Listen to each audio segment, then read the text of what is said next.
Hi hello welcome back స్వర్ణ kitchen. ఈరోజు నేను చేయబోయే recipe street side Chinese egg fried rice. ఎలా ట్రై చేసినా రోడ్ సైడ్ ఫాస్ట్ ఫుడ్ సెంటర్లో వచ్చే టేస్ట్ మనకి కుదరట్లేదు అనుకునేవారు ఒక్కసారి నా టిప్స్తో ట్రై చేసి చూడండి, పక్కా ఆ టేస్ట్ వచ్చి తీరుతుంది. అయితే ఎలా చేయాలో చూద్దామా. ముందుగా ఒక మందపాటి కడాయిలో ఆయిల్ వేసుకోవాలి. కడాయి పలచగా ఉంటే రైస్ అడగంటుకుంటుంది. ఆయిల్ వేడయ్యాక బీట్ చేసిన 2 ఎగ్స్ వేసి వెంటనే కలపకుండా ఆయిల్లో ఫ్రై అవ్వనివ్వండి. కొంచెం పెద్ద పెద్ద ముక్కలుగా గరిటెతో కట్ చేసుకోండి. తర్వాత 1 cup French beans, 1 cup carrot వేసి స్టవ్ ఫుల్ ఫ్లేమ్లో 50% ఉడికే వరకు ఫ్రై చేయండి. తర్వాత ఉడికించి చల్లార్చిన రైస్ వేసి కాసేపు అలా మిక్స్ చేస్తూ ఉండండి.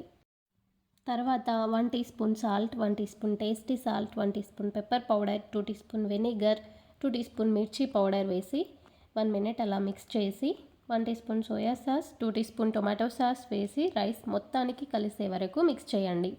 కొంచెం కొత్తిమీర, స్ప్రింగ్ ఆనియన్స్ వేసి మిక్స్ చేసి దింపేయండి. స్టవ్ ఫుల్ ఫ్లేమ్లో చేస్తే స్మోకీ ఫ్లేవర్ వలన ఎగ్ ఫ్రైడ్ రైస్కి అంత టేస్ట్ వస్తుంది. ఈసారి మీ ఇంట్లో ట్రై చేసి టేస్ట్ ఎలా ఉందో కమెంట్ చేయండి. వీడియో కనుక మీకు నచ్చినట్లయితే షేర్ చేసి, లైక్ చేసి, సబ్స్క్రైబ్ చేయండి.